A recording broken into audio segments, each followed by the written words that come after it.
Vamos abrir as nossas Bíblias no livro de Esdras, capítulo 8, para nós relermos do verso 21 até o verso 23, e com esse texto nós iniciarmos aqui esse tempo de meditação, de aprendizado na palavra de Deus.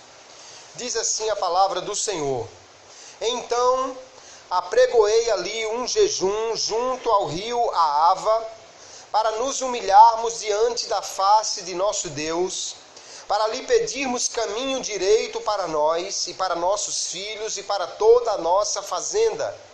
Porque me envergonhei de pedir ao rei exército e cavaleiros para nos defenderem do inimigo no caminho, porquanto tínhamos falado ao rei, dizendo: a mão do nosso Deus é sobre todos os que o buscam para o bem, mas a sua força e a sua ira sobre todos os que o deixam.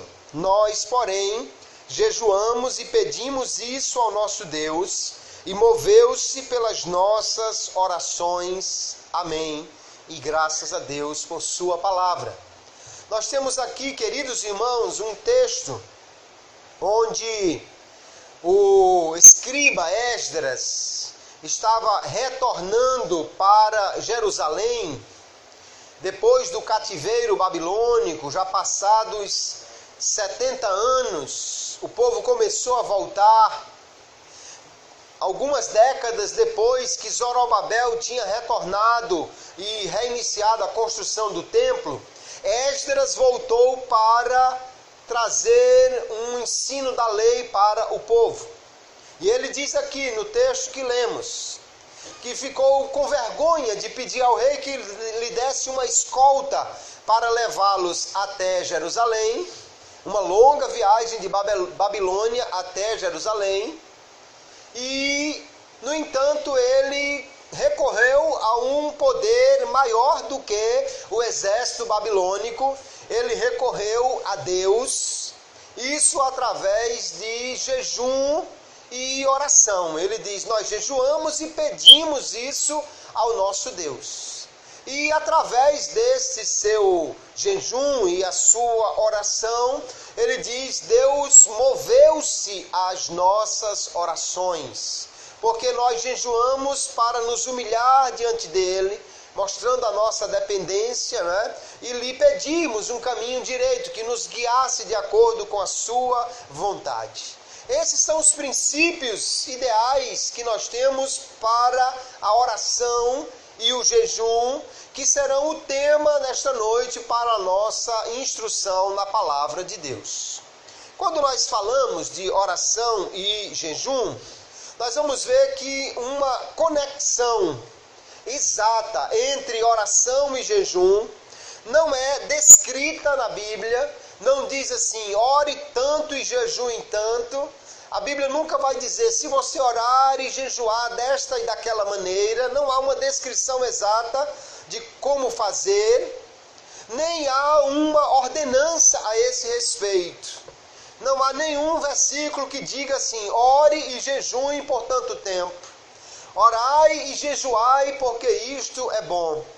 No entanto, nós vamos ver que apesar de não haver essa descrição, nem esta ordenança na Bíblia, existe uma ligação muito estreita entre oração e jejum, que nós vamos encontrar em muitos exemplos que ficaram registrados na Bíblia, tanto no Antigo quanto no Novo Testamento.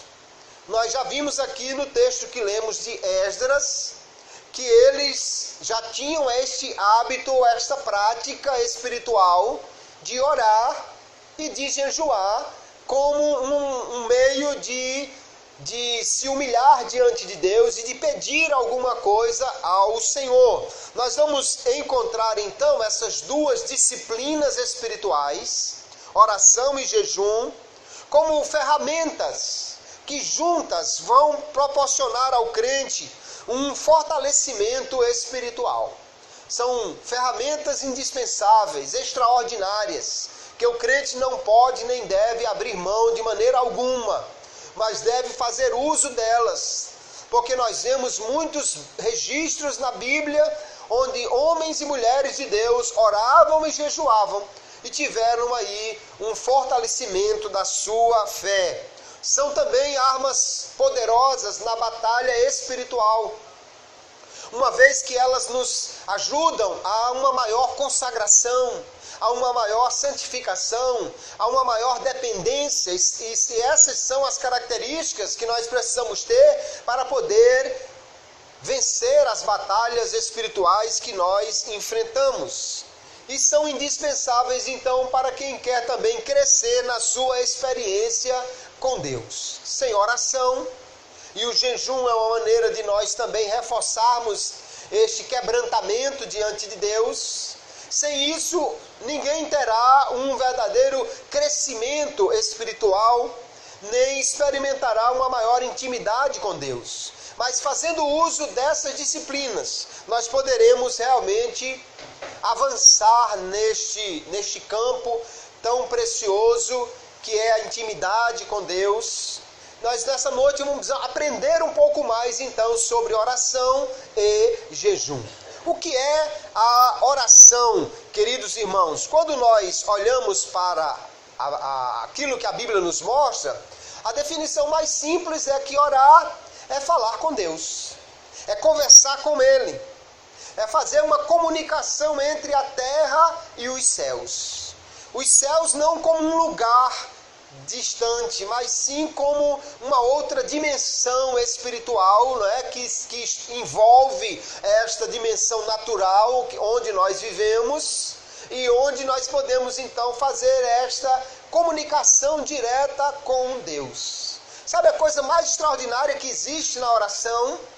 É que nós vivemos num planeta minúsculo, dentro de um pequeno sistema solar, que é uma poeirinha no final de uma galáxia chamada Via Láctea, que é uma das muitas bilhões de galáxias que existem, e ainda assim, aqui nós podemos falar com o Deus que preenche todo este universo e Ele nos ouve. O extraordinário é que talvez existam 2 bilhões de cristãos no mundo, e se todos eles orarem ao mesmo tempo, o Deus dos céus ouve, registra e responde a essas milhares, esses bilhões de orações, como se houvesse apenas 2 pessoas conversando, você e Deus.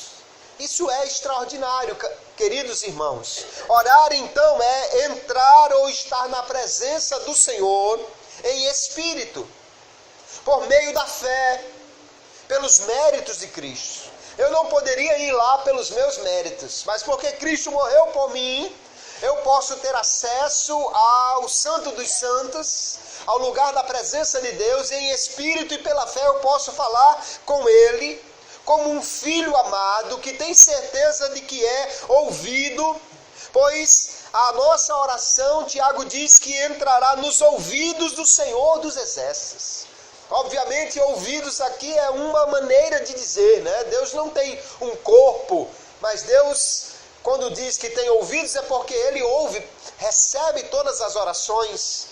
E diz o texto de 2 Crônicas, que os sacerdotes oraram e eles tiveram resposta porque a sua oração chegou até a sua santa habitação aos céus. A nossa oração chega à presença de Deus, por isso nós temos confiança de falar e de ser ouvidos por Ele.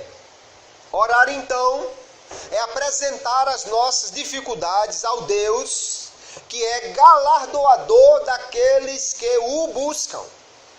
A Bíblia diz que sem fé é impossível agradar esse Deus.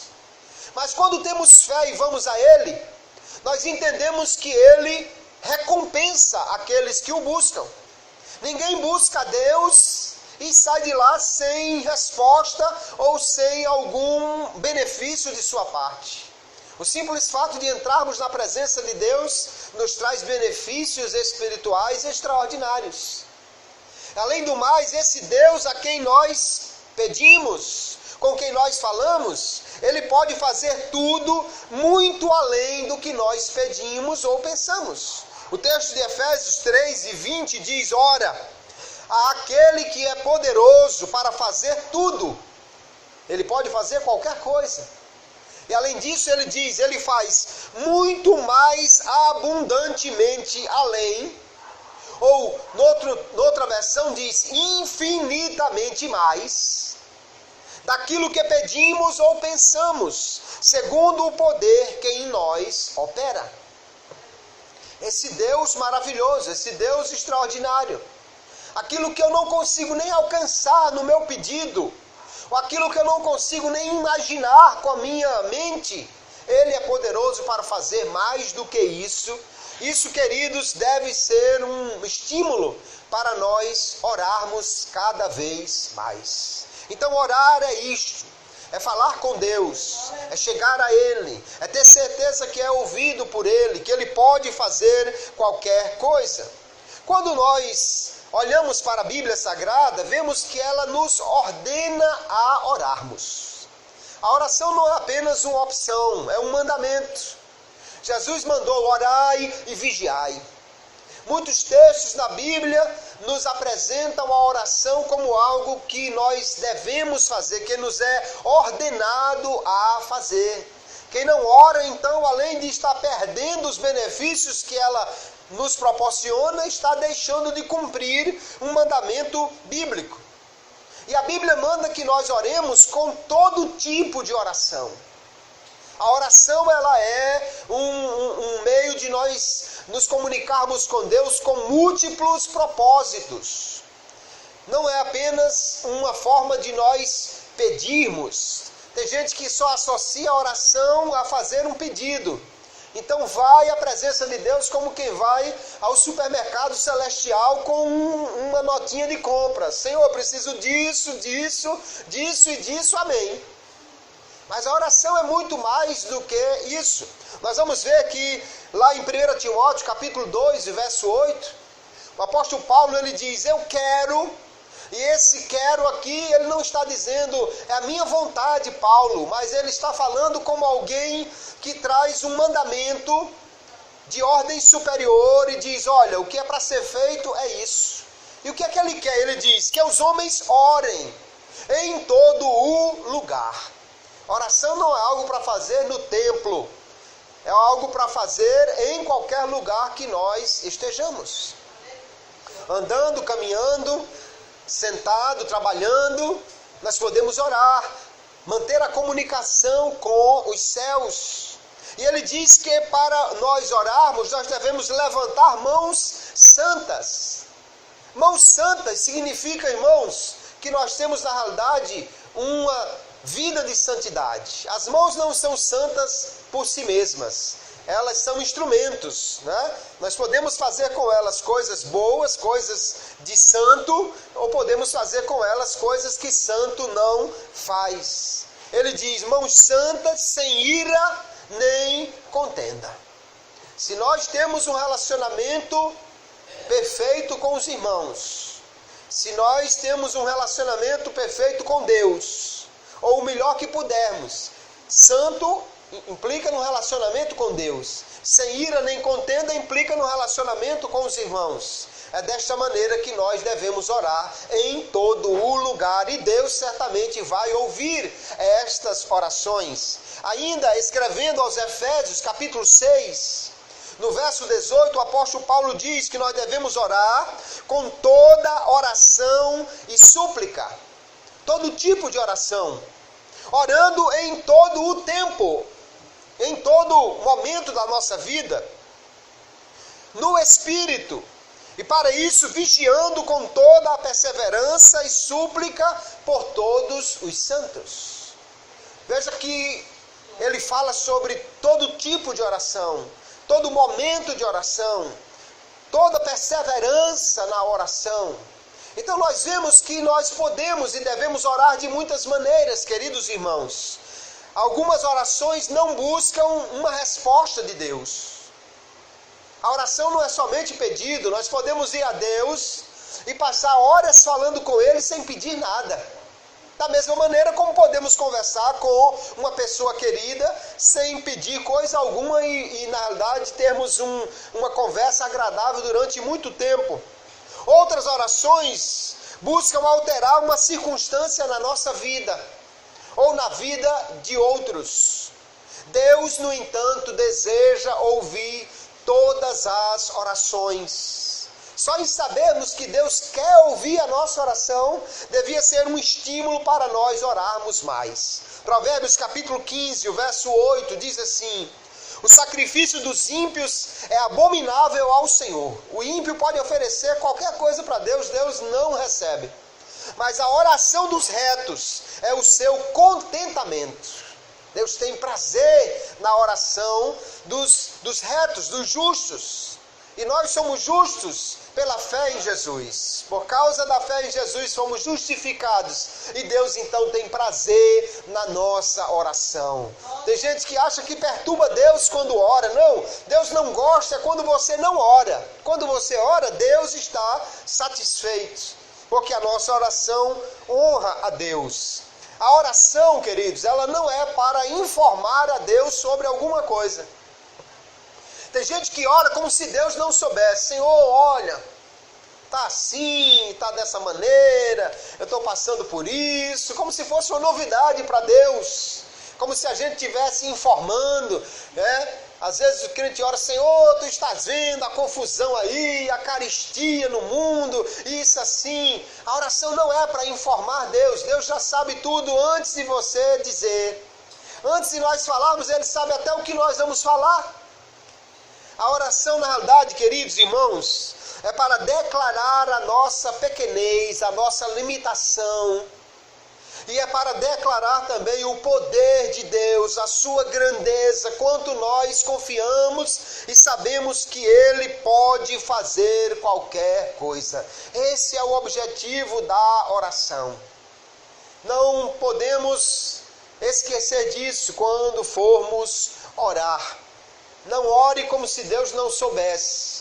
Apesar de saber o que você vai pedir e o que você está fazendo, ainda assim Ele gosta que você ore, que nós oremos. Por isso nós devemos orar ao Senhor. Nas nossas orações, queridos irmãos, nós podemos ter pelo menos 3 alvos diferentes. Ou seja, nós podemos orar tendo 3 alvos distintos. Esses alvos da oração podem ser Deus, pode ser nós mesmos, ou podem ser os outros. Ou seja, nós podemos orar voltados para Deus, sempre oramos falando com Deus. Mas podemos falar com Deus e o nosso alvo da oração ser exclusivamente Ele, quando nós oramos, por exemplo, com ações de graças, com louvor ou com adoração. Quando eu oro assim, eu não estou pedindo nada para mim nem para ninguém. A minha oração é voltada exclusivamente para Deus. E como eu posso orar assim? Se você ler os salmos, você vai ver quantas vezes o salmista ora somente dizendo isso. Senhor, quão admirável é o teu nome em toda a terra. Senhor, tu és grande e maravilhoso. Deus é o nosso refúgio e fortaleza, socorro bem presente na hora da angústia. Nós vamos ver o salmista falando muito com Deus. Quando falamos de ação de graça, estamos falando de gratidão. Quando estamos dizendo a Deus que estamos agradecidos por algo que Ele fez. Quando falamos de louvor, nós estamos elogiando Deus. Estamos dizendo coisas boas sobre Ele, quem Ele é, o que Ele faz. E quando falamos de adoração, estamos nos rendendo a Ele. Estamos nos humilhando diante dEle, estamos nos prostrando diante dEle. Ainda que o corpo esteja em pé, o coração está prostrado diante do Senhor, humilhado, rendido, contrito. Isso é adoração. Jesus nos ensinou a orar, e na oração modelo, que nós chamamos de Pai Nosso, Ele começa dizendo: Pai Nosso que estais no céu, santificado seja o teu nome. Ele começa dizendo que Deus é santo, que o nome de Deus é santo. Ele começa louvando a Deus. Nós vemos que muitas pessoas mal chegam na presença de Deus em oração, já vão desfiando a sua lista de pedidos. Mas nós devemos, antes de pedir, louvar a Deus, agradecer ao Senhor, adorar a Ele na nossa oração. Nós podemos orar também como alvo, tendo como alvo nós mesmos. E aí nós podemos também ter 3 tipos de oração. A confissão de pecados. Se você olhar aqui no livro de Esdras, no próximo capítulo, no capítulo 9, você vai ver uma oração extraordinária. No capítulo 10, ele tem uma oração muito bonita. Se você olha no livro seguinte de Neemias, no capítulo 9, ele tem uma oração extraordinária. Mas nessas orações ele começa dizendo: Senhor, nós pecamos contra Ti. Nós, eu, o meu povo, a nação de Israel, nós pecamos contra Ti. Em vez de começar pedindo, vamos começar orando, confessando os nossos pecados. Jesus nunca confessou pecados porque Ele não tinha. Então nós não vamos encontrar Jesus fazendo esse tipo de oração. Mas Ele nos ensinou a orar dizendo: perdoa as nossas ofensas, as falhas que cometemos. Cometemos pecado por pensamento, por palavras, por obras. Cometemos pecados sem saber que é pecado, mas é pecado. O salmista diz: Senhor, não me culpe pelos pecados que me são ocultos. Às vezes nós pecamos sem saber, irmãos. Porque se alguém não conhece o Código Nacional de Trânsito e para em cima da faixa de pedestre, o guarda vai multá-lo. Ah, mas eu não sabia que era proibido, era seu dever saber.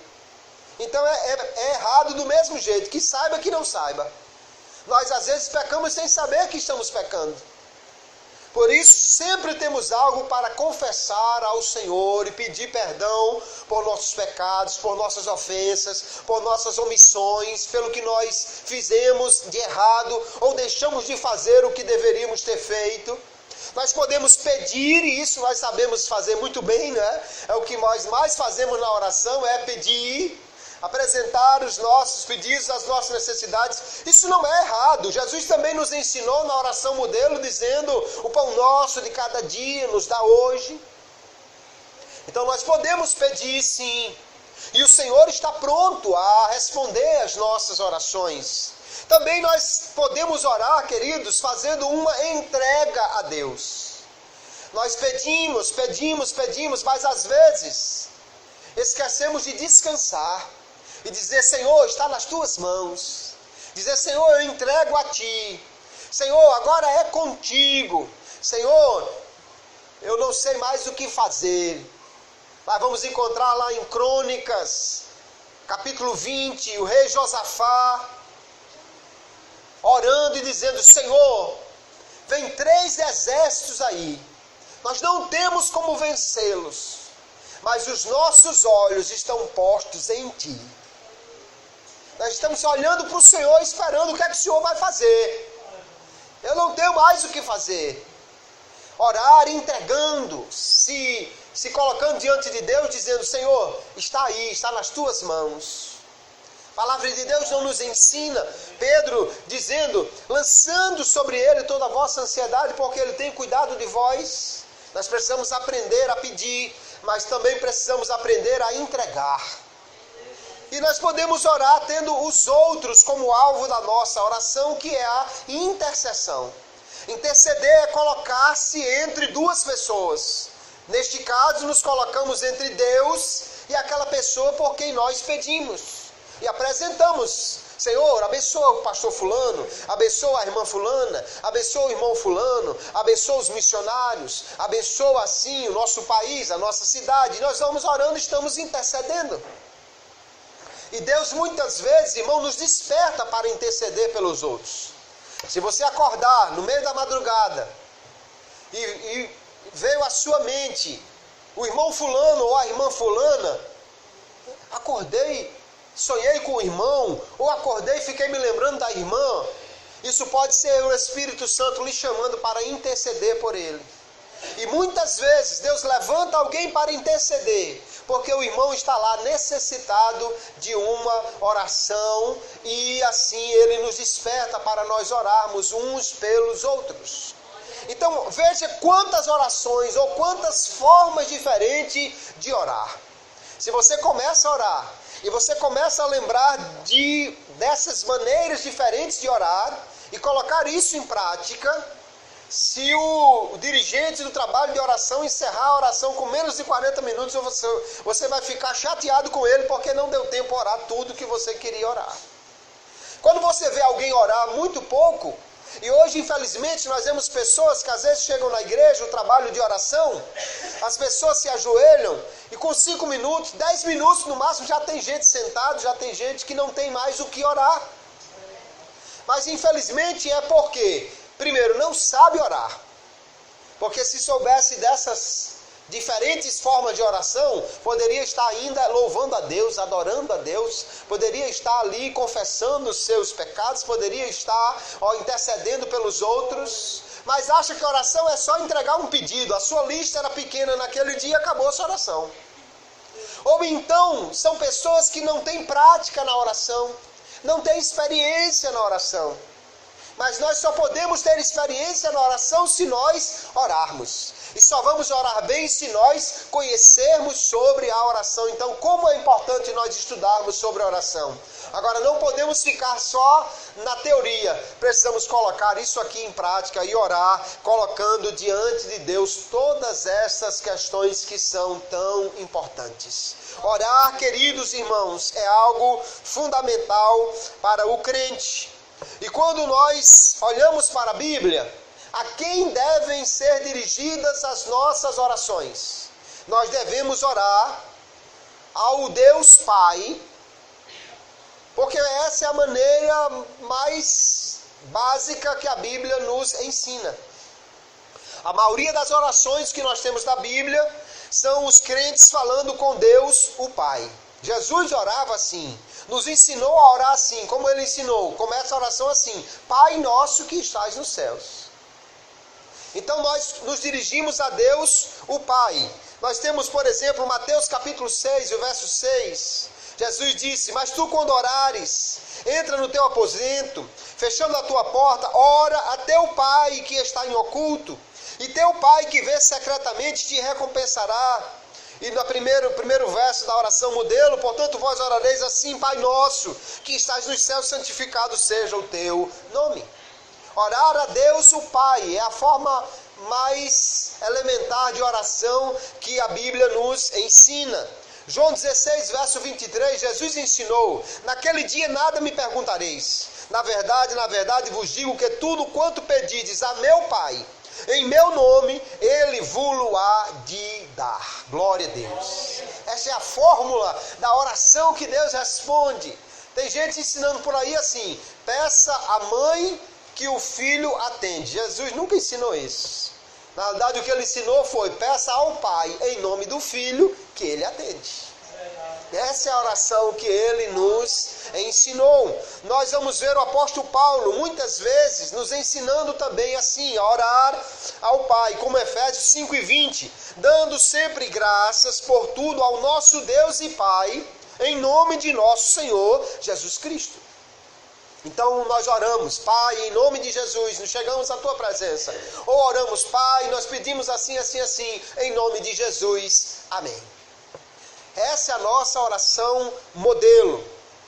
É a oração diretamente ao Pai por intermédio do Filho. É o padrão da oração ensinada no Novo Testamento. Hebreus 7:25 ainda diz: portanto, ele fala de Jesus, pode também salvar perfeitamente os que por ele se chegam a Deus, vivendo sempre para interceder por eles. Por que nós pedimos ao Pai em nome do Filho? Porque o Filho é o nosso intercessor por excelência. Nós vamos ler em 1 Timóteo 2:5, há um só Deus e um só mediador entre Deus e os homens, Jesus Cristo, homem. Então nós vamos ao Pai pelos méritos de Cristo, por intermédio dele, e pedimos a ele. Na Bíblia, entretanto, nós vamos encontrar algumas orações dirigidas diretamente ao Senhor Jesus. Por exemplo, nós vamos encontrar Estevão, quando está lá para ser apedrejado, e ele ora dizendo: Senhor Jesus, recebe o meu espírito. Ele não orou ao Pai, orou diretamente ao Filho. Nós vamos encontrar também o apóstolo Paulo naquela sua oração de 2 Coríntios capítulo 12, que ele diz que Deus lhe deu um espinho na carne. E no verso 8 ele diz, acerca do qual, desse espinho, 3 vezes orei ao Senhor para que se desviasse de mim. E disse-me, a minha graça te basta, porque o meu poder se aperfeiçoa na fraqueza. Alguém poderia pensar, ele estava orando a Deus o Pai. Mas, em primeiro lugar, a graça sempre está relacionada ao Filho. Ou, mais especificamente, a graça está relacionada ao Filho. E, além do mais, quando você lê no verso 9, ele diz, de boa vontade, pois, me gloriarei nas minhas fraquezas, para que em mim habite o poder de Cristo. E a quem ele estava orando, respondeu dizendo, o meu poder se aperfeiçoa na fraqueza. E ele diz, eu quero que o poder de Cristo habite em mim. Então ele estava falando com Cristo. Foi ele quem disse, o meu poder se aperfeiçoa na fraqueza. Então nós podemos também orar a Jesus. Senhor Jesus, estamos aqui diante de Ti e tal. Só que se nós orarmos ao Senhor Jesus, não precisamos necessariamente terminar a oração dizendo em nome de Jesus, porque nós já estamos falando com Ele. Embora que no texto lá de João, há um versículo que ele diz, pedireis a mim em meu nome. Mas na prática nós podemos orar diretamente a Jesus sem precisar terminar a oração dizendo em nome de Jesus. Podemos orar ao Espírito Santo? Não há nenhuma oração na Bíblia registrada diretamente ao Espírito Santo. Mas eu entendo que naquilo que é o ministério do Espírito Santo, especialmente na concessão dos dons, no convencimento do coração do pecador, nós podemos orar. Espírito Santo, toca nesta vida. Espírito Santo, enche-me do teu poder. Não há problema em nós orarmos, porque Ele é Deus, como o Pai e como o Filho. O que não podemos é orar a outra pessoa que não seja Deus, obviamente. A Bíblia nunca ensina a orar a santos, a homens ou a qualquer outra pessoa que não seja Deus. Além da oração, nós também devemos entender sobre o que significa o jejum. Jejum é a abstinência ou a abstenção total ou parcial de alimentação em determinados dias, seja por penitência ou prescrição religiosa ou médica. Ou seja, o jejum é simplesmente você deixar de comer por um período. Mas ele pode ter uma prática religiosa, ou pode ser simplesmente um jejum por razões médicas ou outras razões. Quem vai submeter-se a uma cirurgia ou a certos exames precisa estar num período de jejum. Na Bíblia, obviamente, o jejum sempre diz respeito a uma abstenção de alimentos com finalidades espirituais. Para que jejuamos? Para obter algum benefício espiritual. Na Bíblia, jejum sempre tem esse propósito espiritual. Só que nós precisamos entender o que significa o jejum. Jejum, irmãos, não é greve de fome. Não é uma coisa que você faz para pressionar Deus a atender algum capricho seu. Tem gente que pensa que jejum é uma coisa assim, faça um jejum de 3 dias que Deus vai responder com certeza. Faça um jejum de tantos dias que com certeza você vai obter a resposta. Então o jejum aí seria algo que obrigaria Deus a lhe dar ou lhe responder? Jejum não é isso, de forma alguma. Jejum também não é uma dieta. Jejum não tem nada a ver com o propósito de perder peso ou melhorar a silhueta. Né? Hoje tem muita gente praticando aí o chamado jejum intermitente, né? Passa 12 horas, 16 horas sem comer todo dia. Mas isso aí nada tem a ver com os benefícios espirituais. Não é para fazer assim, já que eu estou fazendo uma dieta e vou ficar tantas horas sem comer, vou aproveitar para fazer um jejum. O ideal é que você realmente faça um jejum voltado especificamente para o lado espiritual, para a vida espiritual. O jejum, o foco não está no corpo, mas está na alma. Ele diz respeito ao corpo, mas o seu foco principal não é nesse corpo, para perder peso, para limpar toxinas, e sim está na alma, no quebrantamento, na dependência ou até no autocontrole. Esse é o propósito que nós precisamos ter para o nosso jejum, para fazer a nossa alma voltar-se para Deus. Quando nós falamos do jejum, nós vemos claramente que a Bíblia Sagrada nos fala sobre propósitos que nós devemos ter para esse jejum. Primeira coisa, nós já vimos, o propósito do nosso jejum deve ser voltado para Deus, para glorificar a Deus, para buscar a Deus, para agradar a Deus. O jejum não é para forçar Deus a fazer nada. O jejum é para nós nos quebrantarmos neste processo de buscar a Deus, para nós nos rendermos para fazer o que Ele quer. Zacarias 7,5, Deus pergunta, fala a todo o povo desta terra e aos sacerdotes dizendo, quando jejuastes e pranteastes no 5º e no 7º mês, durante estes 70 anos, acaso foi mesmo para mim que jejuastes? Deus está perguntando, você jejuou para mim ou para você? Você jejuou realmente para me agradar? Você jejuou realmente para me buscar? Ou jejuou para você obter algum benefício, alguma coisa tão somente para cumprir a sua vontade? O nosso jejum deve ser voltado para Deus. Para quê? Para mostrar a Ele a nossa dependência. Aqui nós vemos Esdras no capítulo 8 dizendo, nós decretamos um jejum para nos humilharmos diante de Deus, para dizer a Ele que nós precisávamos da sua proteção. O jejum é para mostrar a nossa dependência de Deus, o quanto nós precisamos dEle. A Bíblia mostra também muitas vezes o jejum associado ao arrependimento. Alguém que se humilha pedindo o perdão de Deus, a graça de Deus. Então nosso jejum é para declarar essa dependência. Segundo Crônicas 20, no texto que já falamos, que Josafá encerra dizendo que os olhos estão postos em Deus, diz o verso 3, então Josafá teve medo e pôs-se a buscar ao Senhor e apregoou jejum em todo o Judá. E Judá se ajuntou para pedir socorro ao Senhor. De todas as cidades de Judá vieram para buscarem ao Senhor. Então o jejum aqui é para buscar a Deus, para declarar que nós precisamos dEle, do seu socorro, da sua graça, da sua misericórdia, do seu perdão. O nosso jejum é para isso. É também para nos humilharmos, para buscar o favor de Deus e para buscar a direção de Deus. Esdras diz que orou pedindo que Deus lhe desse um caminho direito para ele.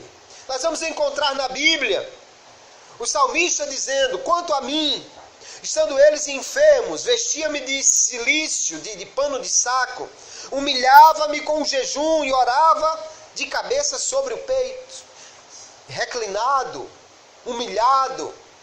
A oração associada ao jejum aqui tinha o propósito exatamente de mostrar a sua humilhação diante de Deus, o seu quebrantamento.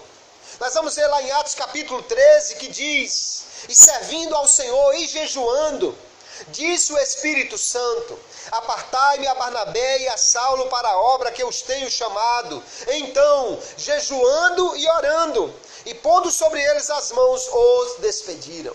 A igreja estava orando ao Senhor e jejuando. Aí o Espírito Santo falou porque eles estavam se quebrantando, buscando a Deus. Talvez, amados irmãos, nós não tenhamos mais a presença de Deus, não tenhamos mais o poder de Deus, não tenhamos mais a voz de Deus por seu Espírito no meio de nós como antes, porque nós estamos deixando de buscar mais a Deus com jejum, com humilhação, com quebrantamento, com mãos santas, sem ira nem contenda.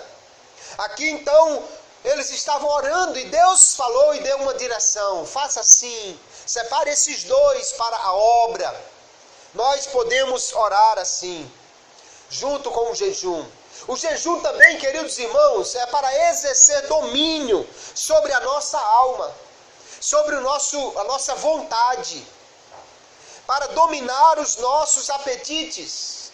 Nós temos necessidades básicas. Precisamos comer, precisamos dormir, precisamos de beber água, precisamos de tantas outras coisas. E quando nós deixamos que o corpo nos domine, aí nós ficamos com um sério problema. Tem gente que não pode ver uma comida, um doce. Tem gente que não pode ver uma Coca-Cola gelada. Tem gente que não pode ver alguma coisa que parece que está hipnotizado, atraído, não sabe dizer não a uma vontade do seu corpo. Tem gente que também não sabe dizer não ao apetite sexual. Tem gente que não sabe dizer não ao impulso de comprar. E quando nós jejuamos, estamos dominando um dos nossos principais apetites, o da comida, que é básico na nossa sobrevivência. O corpo exige, eu quero. Você diz, eu não dou. Mas eu quero aquela torta ali, eu quero um pedaço daquele bolo, me dê um pedaço desse pudim agora. O corpo reclama. E nós dizemos, não dou e acabou-se. E estamos jejuando. Assim nós vamos controlando o nosso corpo, ou seja, o nosso espírito, a nossa vontade vai se impondo sobre as necessidades do corpo. Ao dominar um dos apetites, irmãos, vamos ganhando força para dominar os outros. Assim vamos aprendendo a dizer não aos impulsos do corpo e vamos então melhorando com a ajuda do Espírito Santo, com a capacitação que Ele nos dá. Nós vamos melhorando no quesito do autodomínio, na questão do domínio próprio, da temperança. O jejum também é para isso, nos humilharmos e desenvolvermos mais este domínio sobre os apetites do nosso corpo. Salmo 69:10, o salmista diz, quando chorei e castiguei com jejum a minha alma. Ele estava ali impondo-se a sua alma, a sua vontade, através do jejum.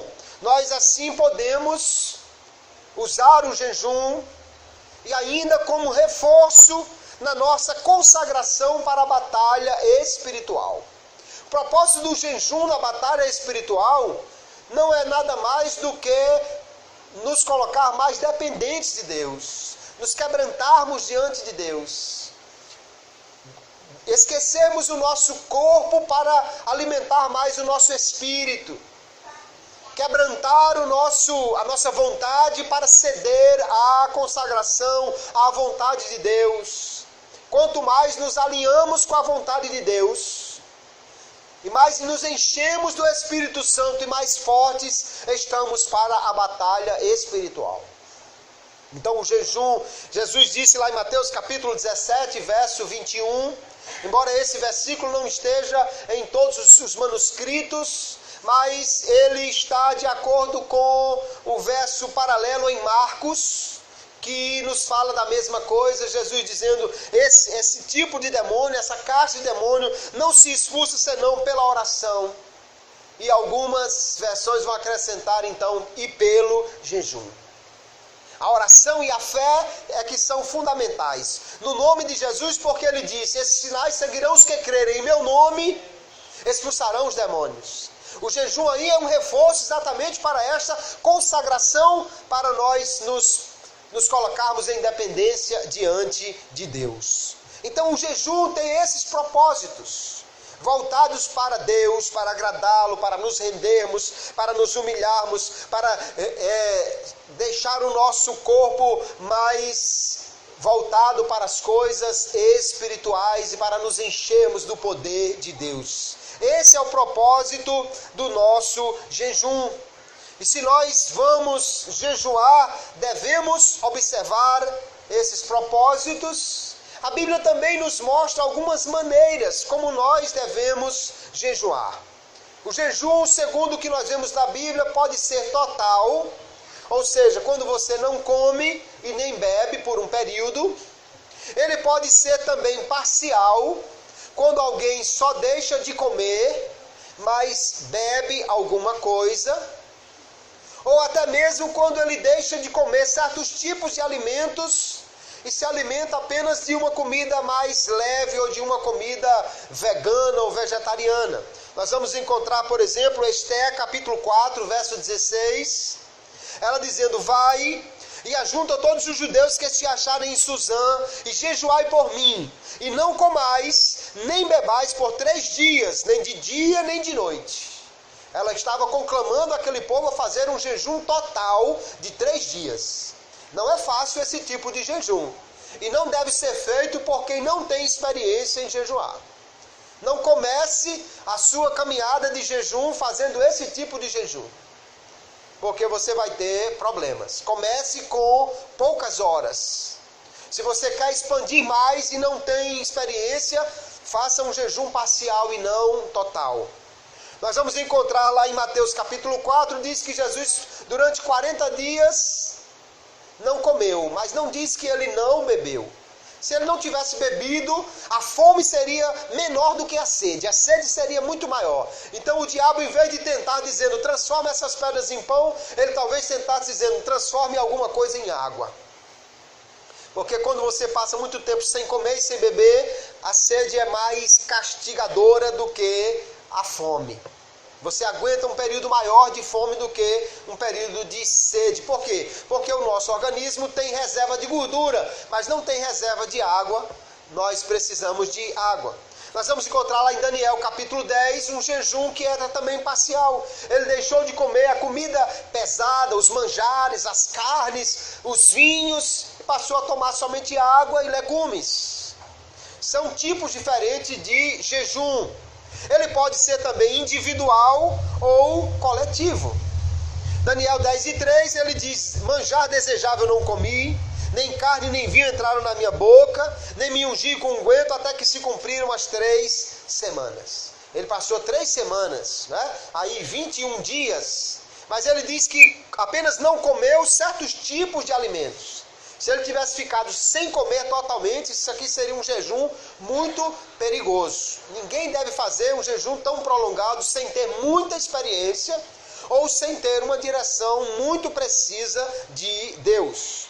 Em certos momentos, nós vamos encontrar na Bíblia um jejum muito grande, mas são momentos, queridos, extraordinários, onde houve uma operação sobrenatural. Por exemplo, Moisés no monte. Aqui em Deuteronômio capítulo 9 diz, subindo eu ao monte a receber as tábuas de pedra, as tábuas do concerto que o Senhor fizera convosco. Então fiquei no monte 40 dias e 40 noites. Pão não comi e água não bebi. Foi um jejum total de 40 dias. Mas ele estava, irmãos, imerso na glória de Deus lá no monte. Uma pessoa natural, no deserto como ele estava, não tem condição de fazer esse tipo de jejum. Aqui havia algo sobrenatural. Da mesma forma nós vamos ver Elias, que não só jejuou, mas caminhou durante 40 dias depois de comer o pão que os anjos trouxeram. Só que só Deus sabe a composição desse pão. Isso não deve ser feito, irmão, eu abri a Bíblia aqui, caiu em cima desse texto, Deus quer que eu faça um jejum de 40 dias sem comer e beber, ainda mais caminhando o dia todo, coitado. Pode fazer um seguro com a funerária, porque vai precisar. Não dá para fazer isso, é preciso muito cuidado. Um jejum muito demorado só pode ser feito dessa maneira se houver uma capacitação sobrenatural. Não deve ser praticado por qualquer pessoa. Em certos momentos, até Deus ordenou o jejum de alguém. Como lá em 1 Reis, capítulo 13, diz o verso. Porque assim me ordenou o Senhor pela sua palavra, dizendo, não comerás pão, nem beberás água, e não voltarás pelo caminho por onde foste. Aqui havia uma ordem que esse profeta fosse lá e voltasse em consagração completa, para entregar uma mensagem de Deus. Só que ele descumpriu essa ordem e acabou morrendo por causa disso. Mas aqui, Ainda que esse jejum dele tivesse demorado muitos dias, havia uma ordem expressa de Deus. Então ele poderia ir porque certamente Deus o capacitaria para isso. Sem ter essa ordem expressa ou esse poder sobrenatural, queridos, não dá para fazer um jejum total prolongado. Eu conheço irmãos, talvez você conheça também, que alguém diz assim, de tanto jejuar ficou meio maluco. É porque as células do nosso cérebro, elas precisam de açúcar. Então um jejum muito prolongado, seguidamente, pode provocar esse desequilíbrio no cérebro. Como é que se evita isso? Em vez de fazer um jejum total, faz-se um jejum parcial, ou seja, após tantas horas, toma-se um copo de suco doce, porque aí vai repor o líquido que o organismo precisa e o açúcar. Tem pessoas que têm menos problemas nesta área, outros têm mais problemas. Então não dá para se fazer um jejum de qualquer maneira. Isso é algo que nós temos que ter muito cuidado. Jesus, ele nunca ordenou o jejum, dizendo assim, jejuem tantas vezes e tal. Mas certamente ele esperava que os cristãos jejuassem.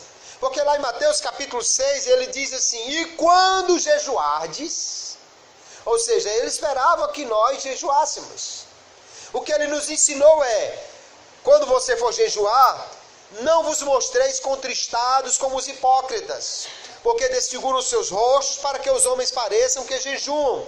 Em verdade vos digo que já receberam o seu galardão.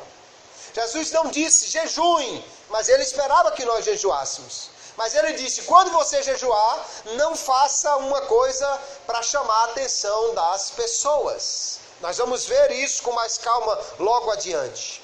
O jejum, então, deve ser acompanhado de uma atitude principalmente interior e não exterior.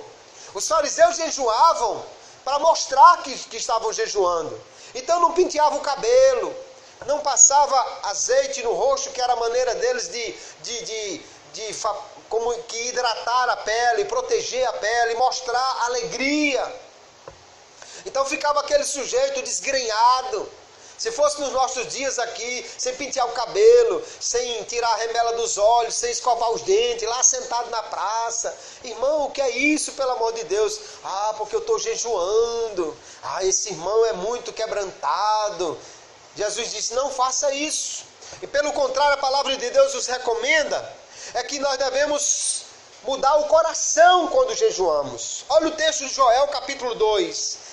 Ainda assim, agora mesmo, diz o Senhor, convertei-vos a mim de todo o vosso coração. E isso com jejuns, e com choro, e com pranto. E rasgai o vosso coração, e não as vossas vestes. E convertei-vos ao Senhor vosso Deus, porque Ele é misericordioso e compassivo, e tardio em irar-se, grande em beneficência, e se arrepende do mal. O povo estava no pecado, e Deus disse, se converta, faça um jejum. Mas em vez de fazer uma coisa só na aparência, rasgar as vestes, que era um sinal de pranto, de arrependimento, Deus disse, rasgue o coração. Uma atitude interior que deve acompanhar a nossa consagração a Deus, e não uma atitude exterior. Nós vamos ver que o jejum, acompanhado da oração, é algo que nós devemos fazer para melhorar a nossa vida espiritual. Então não podemos jejuar com propósitos errados. Por exemplo, o jejum, irmãos, não é substituto para a obediência, nem para a leitura bíblica, nem para a santificação. Ou seja, tem gente que acha que se eu jejuar muito, então eu sou muito espiritual, não preciso nem ler a Bíblia, nem preciso de ir para o culto de doutrina. Em vez de ir para o culto de doutrina, eu vou jejuar e vou para o monte orar. E se eu jejum e eu sou muito espiritual, não tem que estar obedecendo a homem nenhum. Não, a Bíblia nunca mostra isso, pelo contrário. Lá em Zacarias capítulo 7, um texto que nós já outro dia falamos sobre ele aqui, o profeta, falando em nome do Senhor, ele pergunta, vocês jejuaram para mim mesmo esses anos? Texto que nós já lemos. E no verso 11 em diante diz, eles porém não quiseram escutar, Deus falando, e me deram o ombro rebelde, e ensurdeceram os seus ouvidos, para que não ouvissem. E aconteceu que, como ele clamou, ele, Deus, e eles, o povo, não ouviram, assim também eles clamarão, mas eu não ouvirei, diz o Senhor dos Exércitos. Alguém estava jejuando, fazendo até uma campanha de oração, mas Deus está dizendo, mas porque eles não me obedeceram, não ouviram os meus profetas que pregaram a minha palavra, então eu também não vou ouvi-los quando eles clamarem. Alguém estava fazendo uma campanha de jejum e oração, e Deus não estava ouvindo coisíssima nenhuma, porque eles estavam em rebeldia, em desobediência, contra Deus, contra a sua palavra e contra os seus profetas. Jejum não é substituto para o aprendizado da palavra, nem muito menos para a obediência à palavra. O jejum não deve ser feito para engrandecer-se ou mostrar espiritualidade. Jesus falou sobre isso, nós já lemos. O jejum não é para fazer com que os homens vejam. Lá em Mateus 6,16, Jesus deixou claro, quem faz isso já recebeu o seu galardão. Como nós devemos jejuar? Em secreto. Não precisa ser, irmãos, escondido no sentido, se alguém descobrir que eu estou jejuando, pronto, perdeu o jejum. Também não é isso. Eu conheci um irmão que ele ia jejuar, aí derramava umas gotinhas de café na xícara para a esposa pensar que ele tinha tomado café, para ela não descobrir que ele estava jejuando. Também não precisa disso. É logicamente que ele poderia, a sua esposa dizer, olha, eu vou fazer uma consagração amanhã. Pronto. Isso não significa fazer propaganda do jejum. O que Jesus estava ensinando não é, se alguém descobrir, você perdeu o seu jejum. Não é isso. O que Jesus estava dizendo é, não faça jejum para mostrar que é mais crente que os outros. Faça jejum para se quebrantar. Faça jejum para buscar a Deus. E não faça propaganda do seu jejum. Às vezes nós, crentes, de uma maneira em geral, temos uma tendência a falar da nossa espiritualidade. Alguém vai pregar e diz, irmãos, eu estava orando de madrugada e Deus me deu essa pregação. Quer dizer que se fosse de 11 horas da manhã, a pregação era mais fraca do que se Deus tivesse dado de madrugada? Isso não é bom, porque na realidade nós estamos querendo dizer, essa pregação é melhor do que outras, porque eu sou melhor do que outros, porque eu oro mais do que os outros. E quando alguém faz isso, Jesus disse, já recebeu o seu galardão, viu? Não vai receber mais nada lá em cima por causa disso aí. Porque qualquer elogio ou aplauso dos homens já é o galardão que alguém tinha para receber. O jejum também não era para forçar Deus a fazer alguma coisa que nós queremos. Já falei sobre isso, mas é sempre bom reforçar. Não há dia nenhum de jejum. O sujeito pode jejuar até cair os dentes. Não vai obrigar Deus a fazer algo que ele não quer fazer. E se Deus resolver fazer alguma coisa que ele não queria fazer, não é bom para quem ele vai fazer isso não. Porque é quando Deus diz, é assim que você quer? Agora eu vou fazer, tá certo, mas aguente as pontas aí. O jejum é para nos quebrantarmos, pelo contrário, é para nós nos rendermos, para fazer o que Deus quer, e não para fazer com que Deus faça o que nós queremos. Nós precisamos então aprender a jejuar, e jejuar mais, queridos. Muitos crentes faz muito tempo que não jejuam. Muitos crentes não têm a prática do jejum, mas isso é salutar. Alguns aspectos práticos que nós podemos ver aqui no jejum. Nós devemos começar com períodos curtos, especialmente em jejum parcial. Você nunca jejuou na vida, ou faz muito tempo que não jejua? Não comece fazendo um jejum completo de 3 dias e 3 noites, como Esté pediu. Comece fazendo um jejum de algumas horas. O jejum funciona assim, se você ia tomar café às 7 horas da manhã, se você deixar para tomar às 10 da manhã, você jejuou 3 horas. Porque eu conheci uma pessoa que dizia assim, pronto, eu já comi, agora eu só vou comer daqui a 12 horas, são 12 horas de jejum. Não, o jejum começa daquele horário que você deveria se alimentar e não se alimenta. Aí que começou a sua abstenção de alimento com o propósito espiritual. Senão toda noite eu fazia jejum, né? Porque eu passo a noite todinha sem comer. Não é isso. Você pode começar então com um jejum parcial. Outra coisa, se você, como eu, gosta muito de café e toma habitualmente várias vezes ao dia, é bom controlar antes do jejum. Eu quero fazer um jejum. Se eu tomo café de manhã, de tarde e de noite, 2 xícaras daquelas grandes, se eu amanhã passar o dia sem tomar café, certamente eu vou ter dor de cabeça. Então é melhor fazer o quê? Diminuir. Se eu tomo 2 xícaras, eu vou tomar só uma. Se eu tomo 3 vezes ao dia, no outro dia eu vou tomar só 2. No outro dia eu vou tomar só uma. Aí eu vou poder então passar um dia sem tomar café e o corpo vai estar mais adaptado. Outra coisa, não adianta, já que eu vou fazer um período de jejum, então agora no almoço eu vou botar para dentro 1,5 kg de comida, encher a barriga, que é para poder aguentar muito tempo. Não faça isso, porque não vai ajudar. Pelo contrário, você vai ficar tão empachado que não vai ter nem condição de orar, de se consagrar direito. Também quando terminar o jejum, não derrube aquela macarronada com farofa para poder se livrar daquela fome. Faça uma refeição leve. Porque o seu organismo, se passou algumas horas sem comer, se você fez um jejum de 12 horas, por exemplo, seu organismo já está ali com um estômago já algumas horas sem receber alimentação. E se você joga um alimento muito pesado, pode causar um mal-estar. Vai fazer, como nós dizemos aqui no Nordeste, cair na fraqueza a comida, né? Também cuidado, nós já falamos, com abstenção demorada de açúcar. Não é todo mundo que pode passar muitas horas de jejum sem açúcar. Se você tomar um copo de suco no meio do jejum, isso não quer dizer que seu jejum não valeu. Só quer dizer que não é um jejum total.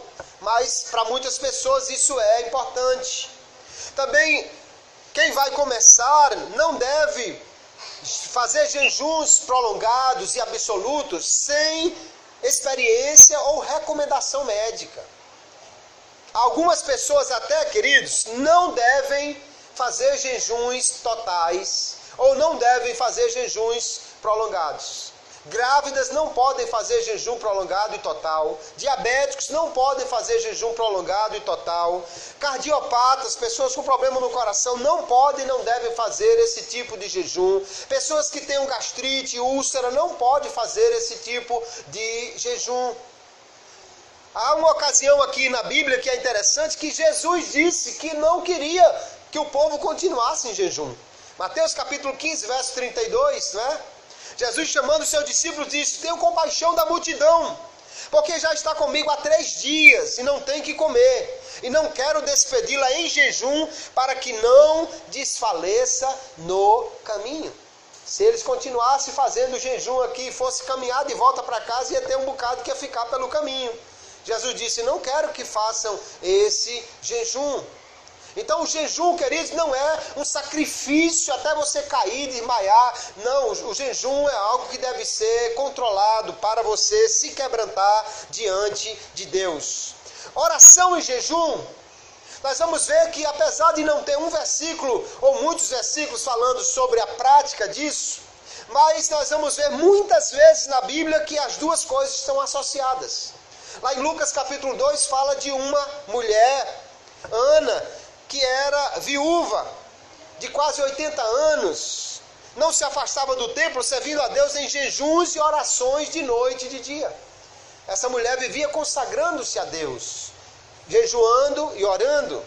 Também diz em Atos capítulo 14, havendo-lhes por comum consentimento eleito anciãos em cada cidade, orando com jejuns, os encomendaram ao Senhor em quem haviam crido. Paulo e Barnabé levaram a igreja a buscar a Deus em jejum e oração para Deus dirigir acerca dos anciãos, dos presbíteros que seriam eleitos em cada igreja.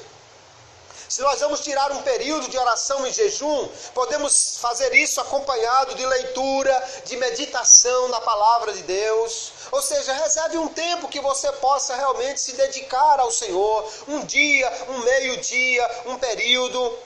A Bíblia diz que também a abstinência sexual pode ser feita por um período com fins de dedicar-se à oração. Olha o texto de 1 Coríntios 7. Não vos defraudeis uns aos outros, um ao outro, senão por consentimento mútuo por algum tempo, para vos aplicardes à oração.